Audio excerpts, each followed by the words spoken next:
Hello दोस्तों, जैसे कि हम लोग पिछले वीडियो में नेटवर्क की सीरीज बना रहे हैं, वो भी CCC के लिए। तो हम लोगों ने बात की थी आईपी एड्रेस की। हमने आईपी की सारी बातें बताई थी, जितने भी आपके किसी भी एग्जाम या कोर्सेज में पूछी जाती हैं। तो जो लोग भी आप इस वीडियो पे पहली बार आए हो, आपसे हमारा रिक्वेस्ट रहेगा कि आप हमारे पुराने वीडियोस पे जाइए, तो वहां पे आपको आईपी की सारी जानकारी मिलेगी। आज हम इंटरनेट के एड्रेसेस या नेटवर्क के एड्रेसेस को ही आगे कंटिन्यू कर रहे हैं और आज हम बात करेंगे मैक एड्रेस की। तो मैक का जो फुल फॉर्म होता है, ये मीडिया एक्सेस कंट्रोल होता है। तो आपके एग्जाम में अगर पूछा जाता है कि मैक का क्या फुल फॉर्म है, तो उसका आंसर आप क्या करेंगे? मीडिया एक्सेस कंट्रोल होगा। ठीक। अब जैसे कि हमने आईपी एड्रेस वाले पे जब बात की थी, तो हमने कहा था आईपी एड्रेस जो होता है वो लॉजिकल एड्रेस होता है। क्यों लॉजिकल होता है? क्योंकि वो किसी भी कंप्यूटर के पार्ट के साथ अटैच होकर नहीं आता है। वो नेटवर्क एडमिनिस्ट्रेटर बनाता है या डीएचसीपी एक प्रोटोकॉल होता है, उससे डायनेमिक आईपी क्रिएट हो जाती है। तो वो किसी भी पार्ट के साथ एसोसिएट होके नहीं आता है, इसीलिए उसको लॉजिकल एड्रेस कहते हैं। ठीक। ये जो मैक होता है, ये जो मीडिया एक्सेस कंट्रोल होता है, ये बेटा फिजिकल एड्रेस है, या आप कह सकते हो कि ये हार्डवेयर एड्रेस है।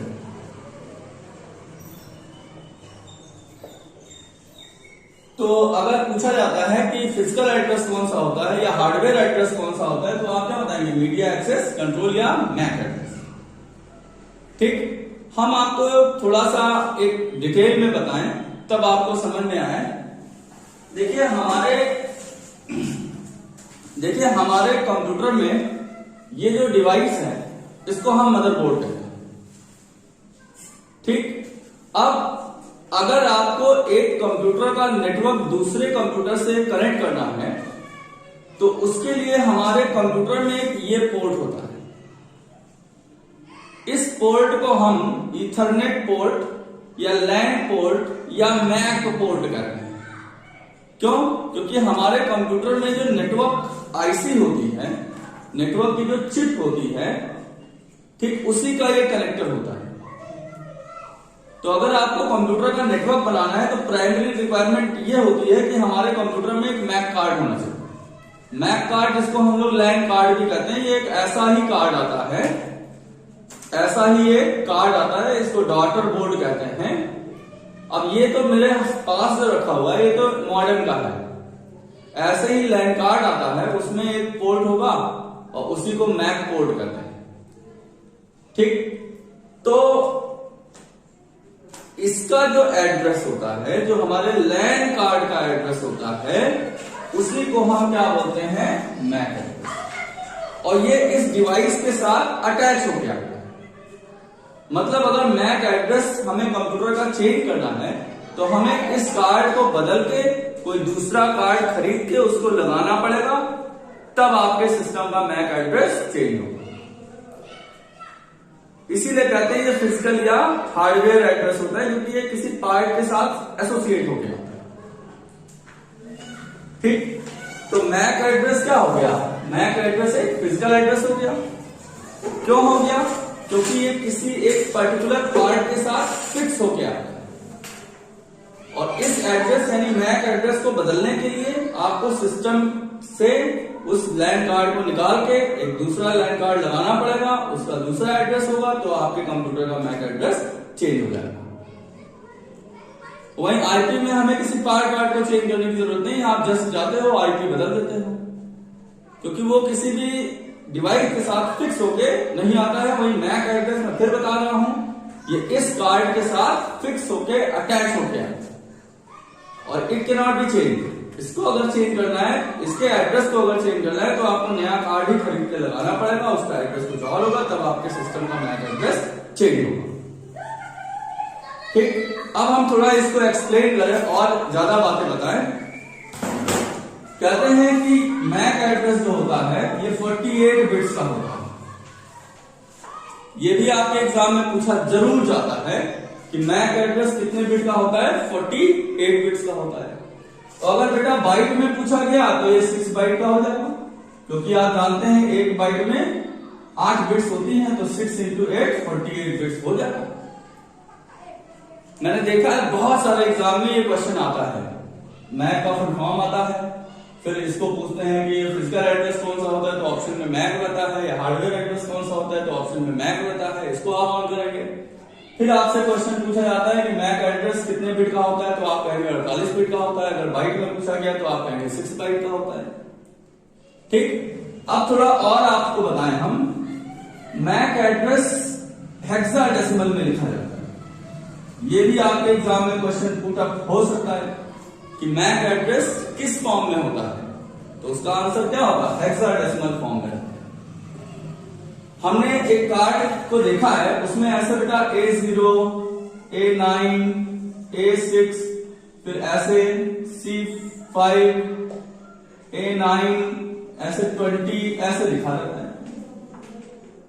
अब आप जिनको भी हेक्साडेसिमल नंबर पता हो उनको ये जानकारी होती है कि उसमें 0 से लेकर 9 तक के नंबर होते हैं, और फिर A से लेके F तक के अल्फाबेट होते हैं।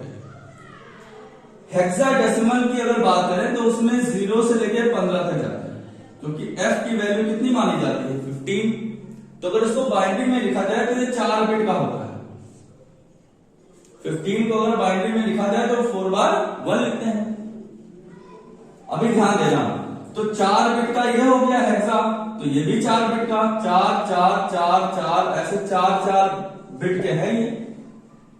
तो अगर 4 4 8 12 16 20 24 28 32 36 40 44 और 4 48 बिट का हो जाएगा। असल में ये जो मैक एड्रेस मैंने लिखा है इसमें 2 प्रकार के कोड होते हैं। इतना जो हाफ पार्ट होता है ये मैन्युफैक्चरर का कोड होता है, जिस कंपनी ने बनाया होगा उस कंपनी का ये कोड है। तो अगर एक ही कंपनी के मान लीजिए 1000 एनआईसी कार्ड निकाले गए तो उन हजारों एनआईसी कार्ड का या मैक कार्ड का इतना पार्ट सेम है, और हर एक अलग अलग डिवाइस का जो एड्रेस होता है वो ये होता है। तो एक मैक एड्रेस में 2 पार्ट होते हैं, एक मैन्युफैक्चरर का कोड होता है और ये सीरियल नंबर होता है। तो सीरियल नंबर किसी 2 कार्ड का मैच नहीं हो सकता है, सीरियल नंबर किसी 2 कार्ड का मैच नहीं हो सकता है। ये मैच होगा, वो भी किसका, जो सेम कंपनी वाले होंगे। अगर कोई दूसरी कंपनी का आप खरीदते हो तो ये कोड भी उसका डिफरेंट हो जाएगा। ठीक, तो मैक एड्रेस आपको मैंने बताया कि ये मीडिया एक्सेस कंट्रोल है। ये हमारे कंप्यूटर में जो लैन कार्ड होता है जिसके द्वारा हम एक कंप्यूटर को दूसरे से कनेक्ट करते हैं, उस लैन कार्ड का एड्रेस कहलाता है मैक एड्रेस। और ये डिवाइस के साथ फिक्स होके आता है, ये चेंज नहीं होगा। इसको चेंज कराने के लिए, इसको चेंज करने के लिए आपको अपने कंप्यूटर की उस डिवाइस को ही चेंज करना होगा, क्योंकि डिवाइस के साथ बिल्ट इन होके आता है। ठीक, उसके बाद मैंने कहा ये 48 बिट का होता है, अगर बाइट में पूछा गया तो ये 6 बाइट का होता है। फिर मैंने कहा इसको हेक्साडेसिमल में लिखते हैं, और इसका ये फॉर्मेट होता है लिखने का। इसमें 3 पार्ट जो होता है वो मैन्युफैक्चरर का पार्ट होता है, और जो लास्ट का 3 पार्ट होता है वो सीरियल नंबर होता है उसका। सीरियल नंबर सारे डिवाइस का अलग अलग होगा, है नहीं। और अगर मैन्युफैक्चरर सेम है, एक ही कंपनी का है, 50 कार्ड मान लीजिए, तो 50 का ये कार्ड सेम होगा, बट ये सबका डिफरेंट और डिफरेंट हो जाएगा। तो इतनी बातें मैंने आपको बताई हैं मैक कार्ड से रिलेटेड, मैक एड्रेस से रिलेटेड, और आप इसको बिल्कुल दिमाग में फीड कर लीजिएगा। इन्हीं में से ही कुछ आपके एग्जाम में कुछ पूछा जाएगा। ठीक, तो हम आगे बढ़ते हैं किसी अगले एड्रेस पे। तो जैसे हमने 2 चीजों की बात की, एक आईपी एड्रेस की बात हो गई जो लॉजिकल था, और जो डिवाइस के साथ अटैच होके आया वो फिजिकल एड्रेस यानी मैक एड्रेस की बात हो गई। अब हम और कुछ इंटरनेट पे यूज होने वाले एड्रेस की बात करें। जैसे एक एड्रेस होता है जिसको हम URL कहते हैं। अब इसको हम आपको बताएं, जैसे आप सब इंटरनेट चलाते हो, तो जब हम इंटरनेट के किसी पेज को खोलते हैं तो ऊपर उसका www करके जो पूरा एड्रेस लिखा रहता है, इसी को हम यूआरएल कहते हैं। बात हमारी ध्यान दीजिएगा, जो इंटरनेट पे जितने भी एड्रेस होते हैं वेबसाइट या वेब पेज के, उन सब का अलग अलग एड्रेस होता है जिसको हम यूआरएल कहते हैं। और इसका अगर फुल फॉर्म बताएं हम, तो बेटा ये यूनिफॉर्म रिसोर्स लोकेटर कहलाता है। कहते हैं किसी दो पेज का यूआरएल सेम नहीं हो सकता है। कहते हैं इंटरनेट दुनिया भर में फैला हुआ नेटवर्क है। कहते हैं उसमें मिलियंस ऑफ नेटवर्क जुड़े हुए हैं। भाई कंप्यूटर आपस में जुड़ते हैं तो एक नेटवर्क बनता है, और जब नेटवर्क आपस में जुड़ते हैं तब इंटरनेटवर्क बनता है। तो इंटरनेटवर्क का मतलब क्या होता है? नेटवर्क को आपस में जोड़ना। और इसी को शॉर्ट फॉर्म में हमने क्या कहा है कि ये इंटरनेट होता है। तो कहते हैं इंटरनेट इस समय का दुनिया का सबसे बड़ा कंप्यूटर नेटवर्क है, जिसमें मिलियंस ऑफ नेटवर्क जुड़े हुए हैं। मिलियंस ऑफ कंप्यूटर की बात नहीं कर रहा हूं मैं, मिलियंस ऑफ नेटवर्क जुड़े हुए हैं, ठीक। और इसमें बिलियंस ऑफ फाइल्स हैं और ट्रिलियंस ऑफ यूजर डेली इसको एक्सेस करते हैं, ठीक। तो इसमें जितनी भी फाइलें हैं उनको हम एक प्रकार से बोलते हैं कि ये इंटरनेट की वेबसाइट्स हैं। तो वेबसाइट को मान लो एक बुक हो गई। भाई इंटरनेट को आप मान लो बहुत बड़ी लाइब्रेरी है। इंटरनेट को आप मान लीजिए बहुत बड़ी लाइब्रेरी है। अब लाइब्रेरी में बहुत सारी बुक्स हैं, तो बुक्स को यहां पे वेबसाइट कहा गया। और बुक के जो अलग अलग पेजेस होते हैं, इनको हम कहते हैं कि ये वेब पेज है। और इंटरनेट पे भैया जितने भी पेज होते हैं वो सारे पेज क्या कहलाते हैं? वेब पेज कहलाते हैं। और जितने भी पेज हैं सबका अलग अलग एड्रेस होता है। उसी पेज के एड्रेस को ही हम यूआरएल या वेब एड्रेस कहते हैं। यूआरएल का फुल फॉर्म भी आप याद रखिएगा, यूनिफॉर्म रिसोर्स लोकेटर होता है। कहते हैं each page on the internet is uniquely defined या address by its unique URL. मतलब इंटरनेट पे जितने भी पन्ने हैं सबकी अलग अलग पहचान किससे होती है? उसकी अलग अलग यूआरएल से होती है। जैसे किसी दो कंप्यूटर का आईपी एड्रेस सेम नहीं हो सकता है, ऐसे किसी दो पेज का यूआरएल भी सेम नहीं हो सकता।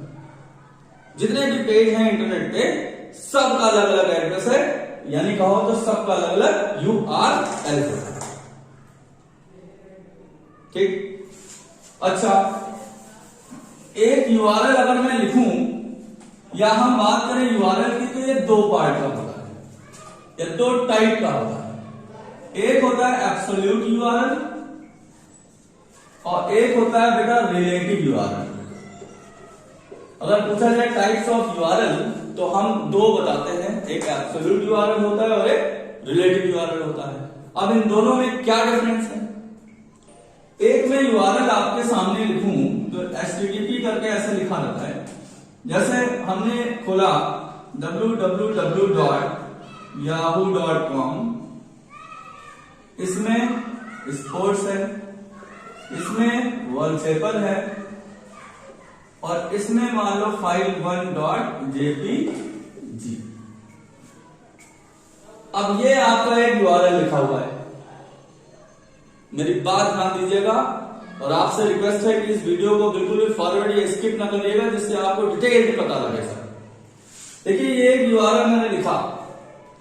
अब उस यूआरएल में जहां पे आपको लास्ट तक फाइल नेम मिल जाता है, फाइल नेम तक जहां पे पॉइंट करके हुए पहुंचते हैं हम, उस पर्टिकुलर यूआरएल को हम क्या बोलते हैं कि ये एब्सोल्यूट यूआरएल है, ठीक। एब्सोल्यूट यूआरएल हम किसको मानेंगे? जहां पे www से लेके ऐसे लास्ट में फाइल नेम तक लिखा होता है, उस पर्टिकुलर यूआरएल को हम एब्सोल्यूट यूआरएल कहते हैं।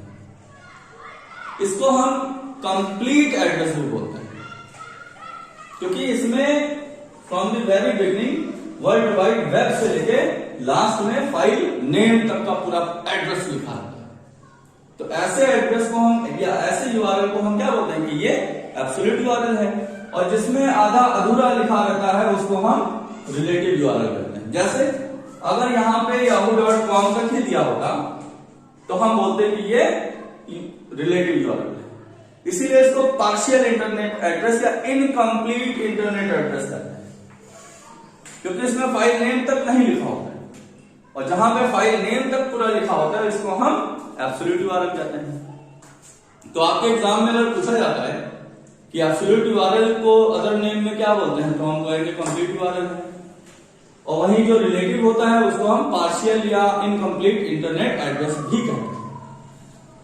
ठीक, अब एक यूआरएल में देखिए होता क्या क्या है। देखिए सबसे पहले जो पार्ट है ये है प्रोटोकॉल। ये जो HTTP करके लिखा रहता है ये होता है hyper text transfer protocol. Protocol क्या होता है इन सब पे वीडियो हम आगे बात करेंगे, अभी आप एड्रेस पे हैं तो सारे प्रकार के एड्रेस ही बता रहे हैं। तो यूआरएल में पहला पार्ट क्या होता है, प्रोटोकॉल होता है। www क्या है, इंटरनेट की एक सर्विस है, इंटरनेट की एक सर्विस है। लोग कहते हैं www और इंटरनेट क्या सेम है, ना सेम नहीं है। इंटरनेट तो एक नेटवर्क है जिसपे बहुत सारी सर्विसेज रन करती हैं, उसी में एक सर्विस कौन सी है, www है। फिर ये आपका डोमेन का नाम है, यानी सर्वर का नाम है, ये डोमेन नेम कहलाता है। ठीक, और ये उसका आइडेंटिफायर कहलाता है, जिसको हम डोमेन कोड बोलते हैं या डोमेन आइडेंटिफायर कहते हैं। अब हम आगे बात करेंगे कि .com कब लगता है, .in कब लगता है, इन सब पे हम बात करेंगे। उसके बाद ये है आपकी डायरेक्टरी, जिसको आप फोल्डर कहते हैं, और ये हो गया सब डायरेक्टरी, और लास्ट में ये क्या लिखा हुआ है, ये फाइल नेम लिखा हुआ है। तो एक यूआरएल में बहुत सारी चीजें हैं। सबसे पहले क्या होता है, प्रोटोकॉल होता है। हमने एग्जाम में ये भी देखा है, ऐसे लिखा होगा पूछेंगे इनमें से प्रोटोकॉल फील्ड कौन सी है, 4 ऑप्शन में आप कौन सा ऑन करेंगे, HTTP है। इसमें सर्विस कौन सा है, 4 ऑप्शन में कौन सा ऑन करेंगे आप, www है। इसमें होस्ट एड्रेस है, डोमेन नेम कौन सा है, तो याहू, ये उसका डोमेन नेम हो गया। .com .edu ये सब लिखा रहता है, इसका डोमेन कोड हो गया। फिर डायरेक्टरी होती है, सब डायरेक्टरी होती है, लास्ट में जहां पे डॉट करके एक्सटेंशन लिखा होता है ये क्या होता है, उसका फाइल नेम होता है। ठीक, तो एक यूआरएल की मैंने बात की, जितने भी पेज हैं सबका अलग अलग एड्रेस होता है, जिसको हम यूनिफॉर्म रिसोर्स लोकेटर, या कुछ किताबों में URI भी लिखा रहता है। तो तब क्या होता है आपका, यूनिफॉर्म रिसोर्स आइडेंटिफायर है। भाई देखिए दोनों बात में L और I का डिफरेंस है, तो यहाँ पे चेंज क्या है, ये लोकेटर हो गया, ये आइडेंटिफायर हो गया। तो इंटरनेट पे जितने भी पेज हो गए उनके एड्रेस को हम यूआरएल कहते हैं। तो 2 प्रकार का होता है, एब्सोल्यूट होता है, रिलेटिव होता है। एब्सोल्यूट में पूरा फाइल नेम तक लिखा रहता है, कंप्लीट एड्रेस होता है, और आधा अधूरा जो .com या .edu पे ही जाकर फिनिश हो जाता है, इसको हम रिलेटिव या इनकम्प्लीट या पार्शियल एड्रेस बोलते हैं। ठीक,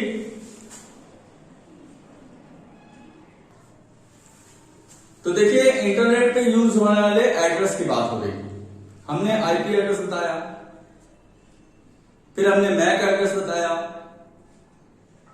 फिर हमने अभी बात की यूआरएल की, जो इंटरनेट के जितने भी वेबसाइट के पेजेस होते हैं, वेब पेजेस का एड्रेस बताया। और आप बिल्कुल अवेयर हैं इस सर्विस से, जिसको हम इंटरनेट पे ईमेल करते हैं। अच्छा, अगर कहा जाए कि इंटरनेट पे यूज होने वाली सबसे ज्यादा यूज होने वाली सर्विस कौन सी है, तो उसका आंसर क्या है, ईमेल। ईमेल के इतना और कोई सर्विस इस्तेमाल नहीं होती है। और एक बात मैं और बता दूं, इंटरनेट पे आई हुई सबसे पहली सर्विस भी ईमेल थी। इसको बेटा 1971 में ही बना दिया गया था, और इस ईमेल के जनक को हम बोलते हैं कि रे टॉमलिंसन थे। ये भी आपके एग्जाम में पूछा जाता है कि ईमेल का इन्वेंटर कौन है, ईमेल के फादर कौन है, ईमेल को किसने बनाया, तो उसका आंसर क्या होगा, रे टॉमलिंसन, और वो हुई कब लॉन्च किया? तो 1971। ठीक। ईमेल एड्रेस, ईमेल एड्रेस को ऐसे मान लो आप, जैसे हमने डाकखाने से किसी को चिट्ठी भेजी हो तो कहां भेजेंगे भाई? उसका एक एड्रेस तो आप बताओगे, तो पोस्टमैन या जाके उस एड्रेस पे उसको डिलीवर करेगा। ऐसा ही बिल्कुल इंटरनेट के द्वारा अगर हम चिट्ठी भेजते हैं तो उसको ईमेल ही तो कहा जाता है। भाई इंटरनेट के द्वारा किसी को अगर लेटर भेज रहे हैं, आप चिट्ठी भेज रहे हैं, तो उसको क्या बोलते हैं? ईमेल। इलेक्ट्रॉनिक मेल है वो, इंटरनेट के द्वारा चिट्ठी जा रही है। तो अगर आपको चिट्ठी भेजनी है या आप चाहते हैं आपके पास चिट्ठी आए, तो प्राइमरी रिक्वायरमेंट क्या होगी? सबसे पहली जरूरत क्या होगी कि आपके पास एक वैलिड ईमेल एड्रेस होना चाहिए। और ईमेल एड्रेस कैसे बनेगा? फ्री में बनता है भैया। बहुत सारी वेबसाइट हैं जो आपको फ्री ईमेल सर्विस प्रोवाइड करती है, जिसमें बहुत कॉमन सबसे ज्यादा यूज होने वाली आप सब यूज करते हैं जीमेल। भाई जीमेल क्या है? वेबसाइट है जिसमें हमें ईमेल की सर्विस मिलती है। उसके अलावा रॉकेट मेल है, हॉटमेल है, रेडिफ मेल है, बहुत सारे हैं, ज़पैक मेल है, बहुत सारे ईमेल की सर्विसेज हैं। और हर डोमेन पे जाएंगे आप तो सब फ्री में ही रहता है। ठीक। अच्छा, एक बात जो एग्जाम में पूछी जाती है, कहते हैं नया अकाउंट बनाने के लिए आपको साइन अप करना होता है। ये पूछा जाता है कि अगर आपको नई ईमेल अकाउंट क्रिएट करनी है तो किस बटन पे आप क्लिक मारते हैं? साइन अप पे क्लिक मारते हैं। तो पूरा प्रोसेस होता है, फॉर्म वॉर्म भरते हैं, अपनी सारी क्रेडेंशियल्स, अपना सारा डिटेल बताते हैं, आपका एक ईमेल आईडी बन जाता है। ठीक। अब ईमेल को खोलने के लिए कौन से बटन पे क्लिक करते हैं? तो साइन इन होता है। ठीक। और ईमेल अकाउंट जब खुल जाता है तो उससे बाहर निकलने के लिए साइन आउट होता है। ये तीन बातें ध्यान रखिएगा, ये एग्जाम में पूछी जाती है। यहां तो हम कंफ्यूज नहीं होते हैं, भाई बाहर निकलने के लिए साइन आउट कर दिया। अब यहां पे थोड़ा ध्यान दीजिएगा, जब नया अकाउंट बनाने की बात होगी तो आंसर क्या होगा? साइन अप होगा। और जब कोई ईमेल अकाउंट बना हुआ है उसमें लॉगिन करके अंदर जाने की बात होगी तो उसके लिए साइन इन होता है। चलिए ये बात हो गई। उसके बाद एक ईमेल आईडी अगर हम आपको बताएं, जैसे हमारे सेंटर की जो ईमेल आईडी है वो mpitminstitute@gmail.com। अब ये एक वैलिड ईमेल आईडी लिखी हुई है। तो ईमेल आईडी में बेसिकली तीन पार्ट होते हैं। पहला पार्ट जो होता है वो यूजर आईडी होता है। यूजर आईडी या बोलिए तो यूजर नेम होता है। और ये यूजर आईडी किस वेबसाइट पे बनी है ये उसका डोमेन नेम कहलाता है। और आपके यूजर आईडी वाले पार्ट और डोमेन वाले पार्ट को कनेक्ट करने के लिए ये ऐड करता है। ऐड का सिंबल होता है। इसको मैंने देखा है, बहुत लोग @ऑफ कहते हैं, पर वो सही नहीं है। वो सही नहीं है। इसका नाम जो है वो यहां पे ऐड करता है। इसको @ऑफ भी कहते हैं, बट वो अलग केस में कहते हैं। जब किसी व्यवसाय में, किसी बिजनेस में, कॉमर्स की किताबों में ऐसे लिखा हुआ मिलता है तब इसको पढ़ते हैं कि ये मॉनिटर @45। जब रुपए पैसे के साथ इसका यूज होता है तब इसको @ऑफ कहते हैं। बट ईमेल आईडी में जहां पे ये लगा रहता है वहां पे इसको @ऑफ ना कह के इसको सिर्फ और सिर्फ ऐड कहा जाता है। तो ईमेल आईडी में तीन पार्ट होते हैं। एक यूजर नेम पार्ट होता है, एक डोमेन नेम पार्ट होता है, और इन दोनों को बीच में कनेक्ट करने के लिए ऐड वाला पार्ट होता है। ठीक। तो आज के वीडियो को हम यहीं पे क्लोज कर रहे हैं। कल का जो वीडियो होगा उसमें हम आपको ईमेल कैसे आईडी बनाते हैं, उसमें कैसे जाते हैं, ईमेल करते समय कौन कौन सी सर्विसेज यूज होती हैं, है नहीं, उसमें इनबॉक्स क्या होता है, ड्राफ्ट क्या होता है, carbon copy address, blind carbon copy address, मतलब ईमेल का मैं आपको कल A से लेके Z तक की सारी बातें कवर करके बताऊंगा। तो आपका कल का वीडियो बहुत इंपॉर्टेंट होगा और हम आपसे फिर यही रिक्वेस्ट करेंगे कि आप हमारे इस वीडियो को लाइक करा करिए, कमेंट करा करिए, शेयर करा करिए, जिससे हमारा भी मोरल अप हो और हम आपके लिए ढूंढ ढूंढ के अच्छी अच्छी चीजों का वीडियो बनाते रहें जो आपके किसी भी एग्जाम में जरूर पूछी जाएंगी। वो सारी चीजों को हम आपको देंगे। तो स्टे ट्यून, थैंक यू।